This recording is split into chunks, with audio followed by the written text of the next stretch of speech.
வணக்கம். ஆகாஷவாணி. மாநில செய்திகள் வாசிப்பவர் ஆனந்தி முத்தையன். தலைப்புச் செய்திகள். நாட்டின் பாதுகாப்பு ஏற்பாடுகள் குறித்து முப்படை தலைவர்களுடன் மத்திய பாதுகாப்புத்துறை அமைச்சர் திரு ராஜ்நாத் சிங் தலைமையில் புதுதில்லியில் இன்று உயர்மட்ட ஆலோசனைக் கூட்டம் நடைபெற்றது. பாதுகாப்பு படைகளின் செயல்பாடுகளை நேரடியாக ஒளிபரப்பு செய்வதை ஊடகங்கள் தவிர்க்க வேண்டும் என்று மத்திய அரசு அறிவுறுத்தியுள்ளது. ஜம்மு காஷ்மீர் மாநிலத்தில் உள்ள தமிழக மாணாக்கரை பத்திரமாக மீட்க நடவடிக்கை எடுக்கப்பட்டுள்ளதாக மாநில அரசு தெரிவித்துள்ளது. பொருளாதார வளர்ச்சியில் தமிழகம் முன்னணி மாநிலமாக திகழ்வதாக முதலமைச்சர் திரு மு க ஸ்டாலின் கூறியுள்ளார். தைப்பை ஓபன் பேட்மிண்டன் ஆடவர் ஒற்றையர் காலிறுதியில் இந்தியாவின் ஆயுஷ் ஷெட்டி கனடாவின் பிரையன் யாங்கை இன்று எதிர்கொள்கிறார். இனி விரிவான செய்திகள். நாட்டின் மேற்கு எல்லையில் பாதுகாப்பு நிலைமை மற்றும் ஆயுதப்படைகளின் தயார் நிலையை மறு ஆய்வு செய்வது தொடர்பாக மத்திய பாதுகாப்பு அமைச்சர் திரு ராஜ்நாத் சிங் தலைமையில் புதுதில்லியில் இன்று உயர்மட்ட ஆலோசனைக் கூட்டம் நடைபெற்றது. இக்கூட்டத்தில் பாதுகாப்பு படை தலைவர் ஜெனரல் அனில் சௌஹான், கடற்படை தலைவர் அட்மிரல் தினேஷ் கே திரிபாதி, ராணுவ தலைவர் ஜெனரல் உபேந்திர திவேதி, விமானப்படை தளபதி அமர்பிரீத் சிங் உள்ளிட்டோர் கலந்து கொண்டனர். இதனிடையே மத்திய உள்துறை அமைச்சர் திரு அமித்ஷா எல்லை பாதுகாப்பு படை மற்றும் வான் பாதுகாப்பு படை உயர் அதிகாரிகளுடன் முக்கிய ஆலோசனை மேற்கொள்ள உள்ளார். முன்னதாக போர் பதற்றம் அதிகரித்து வரும் நிலையில் பிரதமர் திரு நரேந்திர மோடி புதுதில்லியில் உயர்மட்ட ஆலோசனை மேற்கொண்டார். மத்திய பாதுகாப்புத்துறை அமைச்சர் திரு ராஜ்நாத் சிங், தேசிய பாதுகாப்பு ஆலோசகர் திரு அஜித் தோவல், முப்படை தளபதிகள் மற்றும் ராணுவ அதிகாரிகள் இந்த ஆலோசனையில் பங்கேற்றனர். நாட்டின் பாதுகாப்பு, இறையாண்மை உள்ளிட்ட பல்வேறு விஷயங்கள் குறித்து இதில் முக்கியமாக விவாதிக்கப்பட்டதாக தெரிகிறது. நாட்டின் பாதுகாப்பு நடவடிக்கைகள் மற்றும் பாதுகாப்பு படைகளின் நடமாட்டத்தை நேரடியாக ஒளிபரப்பு செய்வது, நிகழ்நேர அறிக்கைகளை வெளியிடுவது உள்ளிட்டவைகளை ஊடகங்கள் தவிர்க்க வேண்டும் என்று மத்திய அரசு அறிவுறுத்தியுள்ளது. இத்தகைய நேரலைகளால் மனித உணர்வுகள் மற்றும் செயல்பாட்டு திறன் பாதிப்படையும் என்று எச்சரித்துள்ளது. நாட்டின் சேவையில் மிக உயர் தரத்தை நிலைநிறுத்தி செய்தி சேகரிப்பில் விழிப்புணர்வு, உணர்திறன் மற்றும் பொறுப்புடன் நடந்து கொள்ள ஊடகங்களை அமைச்சகம் வலியுறுத்தியுள்ளது. இதனிடையே தாக்குதல் தொடர்பாக சமூக வலைதளங்களில் உண்மைக்கு புறம்பாக வெளியாகும் தகவல்களை மத்திய பத்திரிகை தகவல் அலுவலகத்தின் உண்மை சரிபார்ப்பு குழு மறுத்துள்ளது. பழைய புகைப்படங்கள் மற்றும் வீடியோக்களை பயன்படுத்தி குஜராத் ஹசீரா துறைமுகம், ஜலந்தர் உள்ளிட்ட பகுதிகளில் பாகிஸ்தான் ட்ரோன்கள் மூலம் தாக்குதல் நடத்தியதாக பரவும் செய்திகள் போலியானவை என்றும் கூறியுள்ளது. இதேபோல் ஏடிஎம் மையங்கள் 3 நாட்களுக்கு மூடப்படும் என்று வெளியாகும் போலி வாட்ஸ்அப் செய்திகளை பகிர வேண்டாம் என்றும் அறிவுறுத்தியுள்ளது. நாடு முழுவதும் உள்ள விமான நிலையங்கள் பாதுகாப்பு வளையத்திற்குள் கொண்டுவரப்பட்டுள்ளன. முன்னெச்சரிக்கை நடவடிக்கையாக பஞ்சாப், ராஜஸ்தான், குஜராத் உள்ளிட்ட மாநிலங்கள் மற்றும் காஷ்மீரில் உள்ள 24 விமான நிலையங்கள் தற்காலிகமாக மூடப்பட்டுள்ளன. பயணிகள் 3 மணி நேரம் முன்னதாகவே விமான நிலையத்திற்குள் இருக்குமாறும் அறிவுறுத்தப்பட்டுள்ளனர். டெல்லி இந்திராகாந்தி விமான நிலையம், சென்னை விமான நிலையம் உள்ளிட்ட விமான நிலையங்களில் பாதுகாப்பு பலப்படுத்தப்பட்டுள்ளதாகவும் வழக்கம் போல் விமான சேவைகள் நடைபெறுவதாகவும் தெரிவிக்கப்பட்டுள்ளது. இந்நிலையில் ஜம்மு காஷ்மீரில் விமான நிலையம் மூடப்பட்டதை அடுத்து பயணிகளின் வசதிக்காக ஜம்மு மற்றும் உத்தம்பூரில் இருந்து புதுதில்லிக்கு 3 சிறப்பு ரயில்கள் இயக்கப்படுகின்றன. இந்தியாவின் மேற்கு எல்லை பகுதியில் ட்ரோன்கள் மற்றும் பிற ஆயுதங்களை பயன்படுத்தி பாகிஸ்தான் நடத்திய பல்வேறு தாக்குதல்கள் முறியடிக்கப்பட்டுள்ளதாக இந்திய ராணுவம் தெரிவித்துள்ளது. எல்லை கட்டுப்பாட்டு பகுதியில் போர் நிறுத்த ஒப்பந்தத்தை மீறிய பாகிஸ்தான் பாதுகாப்பு படையினருக்கு தக்க பதிலடி கொடுக்கப்பட்டதாகவும் தெரிவிக்கப்பட்டுள்ளது. நாட்டின் இறையாண்மை மற்றும் பிராந்திய ஒருமைப்பாட்டை பாதுகாப்பதில் உறுதியாக இருப்பதாகவும் அனைத்து தீய நோக்கங்களுக்கும் வலுவான உரிய பதிலடி வழங்கப்படும் என்றும் இந்திய ராணுவம் அறிவித்துள்ளது. இதனிடையே ஜம்மு காஷ்மீரின் சம்பா மாவட்டத்தில் ஊடுருவ முயன்ற 7 தீவிரவாதிகளை பாதுகாப்பு படையினர் இன்று காலை சுட்டுக் கொன்றனர். இலங்கையின் வான்வெளி பயன்படுத்தி மற்றொரு நாட்டை தாக்குவதற்கு இலங்கை அரசு அனுமதிக்காது என்று அந்நாட்டு அமைச்சரவை செய்தி தொடர்பாளர் டாக்டர் நலிந்த ஜெயதிச தெரிவித்துள்ளார்.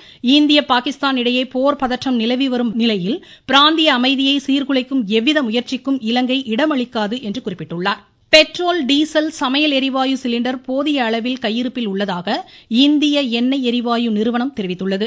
எனவே பொதுமக்கள் இதுகுறித்து பீதி அடைய வேண்டாம் என்றும் பெட்ரோல், டீசலை தேவைக்கு அதிகமாக இருப்பு வைக்க வேண்டாம் என்றும் இந்நிறுவனம் கேட்டுக்கொண்டுள்ளது. சண்டிகரில் வான்வெளி தாக்குதல் நடத்தப்படலாம் என்ற தகவலை அடுத்து முன்னெச்சரிக்கை நடவடிக்கையாக இன்று அடுத்தடுத்து அபாய ஒலி எழுப்பப்பட்டது. பொதுமக்கள் அனைவரும் வீட்டை விட்டு வெளியே வர வேண்டாம் என்றும் ஜன்னல்கள் அருகே நிற்க வேண்டாம் என்றும் அறிவுறுத்தப்பட்டுள்ளனர். நெல்லை மாவட்டம் கூடங்குளம் அணுமின் நிலையத்தில் போர் பாதுகாப்பு ஒத்திகை இன்று மாலை நடைபெறுகிறது. இதுகுறித்து எமது செய்தியாளர். நெல்லை மாவட்டம் கூடங்குளம் அணுமின் நிலையத்தில் சிவில் பாதுகாப்பு பயிற்சி மற்றும் ஒத்திகை ஏற்பாடு இன்று மாலை நடைபெறுகிறது. இதற்கான அனைத்து முன்னேற்பாடு பணிகளும் கூடங்குளம் அணுமின் நிலைய நிர்வாகத்தின் சார்பில் செய்யப்பட்டு வருகிறது. ஆபத்தான நிலையினை சரிபார்த்துக் கொள்வதற்கான ஒரு ஒத்திகையை மட்டுமே ஆகும். மற்ற இடங்களில் உள்ள அனைத்து செயல்பாடுகளும் வழக்கம் போல் இயங்கும் எனவும் இப்பயிற்சி குறித்து பொதுமக்களுக்கு எவ்வித அச்சமோ பயமோ தேவையில்லை என மாவட்ட நிர்வாகத்தின் சார்பில் தெரிவிக்கப்பட்டுள்ளது. நெல்லையிலிருந்து திருமலைக்குமார். நீங்கள் கேட்டுக்கொண்டிருப்பது ஆகாஷவாணியின் மாநில செய்தி அறிக்கை. பொருளாதார வளர்ச்சியில் தமிழகம் முன்னணி மாநிலமாக திகழ்வதாக முதலமைச்சர் திரு மு.க. ஸ்டாலின் தெரிவித்துள்ளார். திருச்சி பஞ்சப்பூரில் 408 கோடியே 36 லட்சம் ரூபாய் மதிப்பில் கட்டப்பட்டுள்ள ஒருங்கிணைந்த பேருந்து முனையத்தை இன்று திறந்து வைத்து பேசிய அவர், அதிவேக வளர்ச்சியுடன் மாநிலத்தில் திட்டங்கள் செயல்படுத்தப்படும் என்றார்.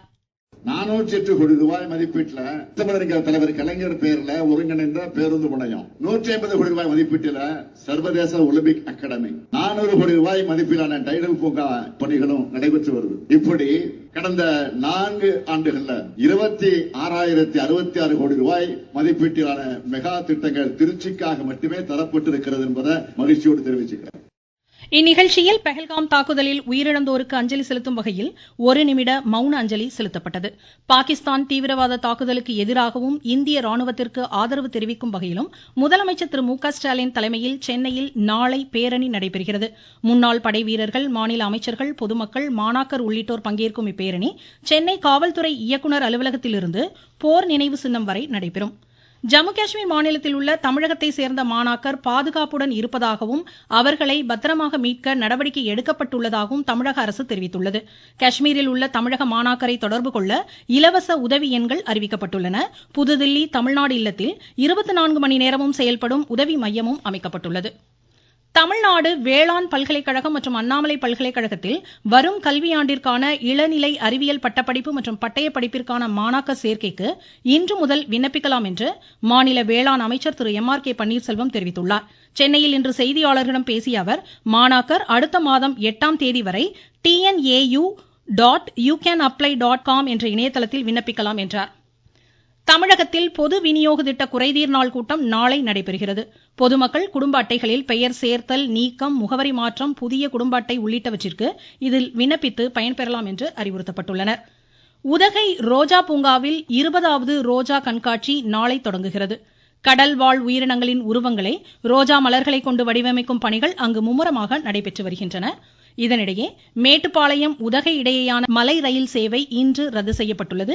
இதுகுறித்து எமது செய்தியாளர்.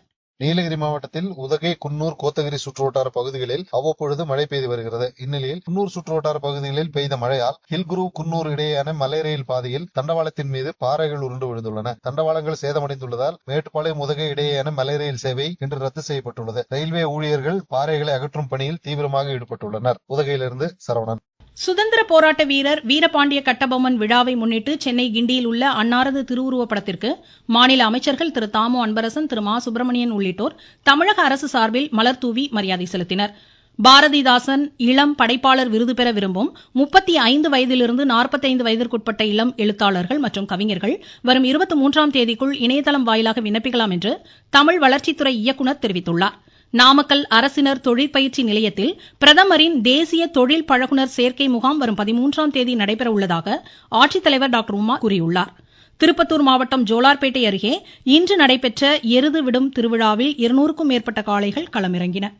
மதுரை மீனாட்சி அம்மன் திருக்கோவில் சித்திரை திருவிழாவின் முக்கிய நிகழ்ச்சியான தேரோட்டம் இன்று வெகு விமரிசையாக நடைபெற்றது.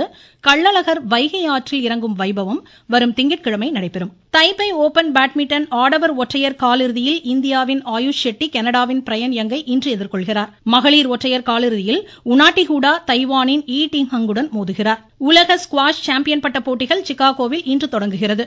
வரும் 17ஆம் தேதி வரை நடைபெற உள்ள இப்போட்டியில் அனாகத் சிங் தலைமையில் இந்திய வீரர்கள் களமிறங்குகின்றனர். 19 வயதிற்குட்பட்டோருக்கான தெற்காசிய கால்பந்து சாம்பியன் பட்ட போட்டி அருணாச்சல பிரதேச மாநிலத்தில் இன்று தொடங்குகிறது.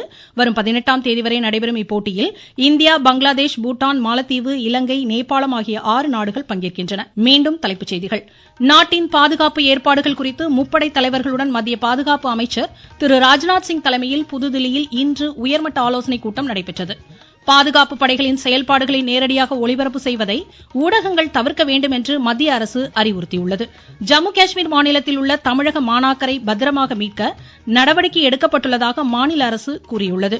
பொருளாதார வளர்ச்சியில் தமிழகம் முன்னணி மாநிலமாக திகழ்வதாக முதலமைச்சர் திரு மு.க. ஸ்டாலின் தெரிவித்துள்ளார். தைபே ஓபன் பேட்மிண்டன் ஆடவர் ஒற்றையர் காலிறுதியில் இந்தியாவின் ஆயுஷ் ஷெட்டி கனடாவின் பிரையன் யங்கை இன்று எதிர்கொள்கிறார். இத்துடன் இந்த செய்தியறிக்கை முடிவடைந்தது.